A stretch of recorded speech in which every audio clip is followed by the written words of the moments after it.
Hi guys! Mon Montenegro, ang inyong bayaning kuya at call center agent vlogger. So for today's video, 1 minute tayo guys. So andito na tayo sa Cadena Beach Resort again. Second time around. So ito yung Cadena Beach Resort guys. Yung first punta natin. Sana makita niyo yung vlog ko, first vlog ko sa Cadena Beach Resort. So ayan. So 1 minute video lang to guys. Ikutin lang natin saglit. And then mag-vlog din tayo mamaya. Ayan. So, check natin. Ito yung mga kubo. As you can see, ito yung bahay na accommodation namin na guys. As far as I know.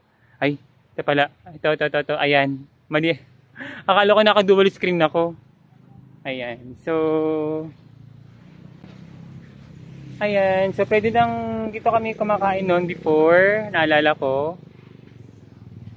Ayan. So, 1 minute video lang dito sa Cadena Beach Resort. Bye-bye!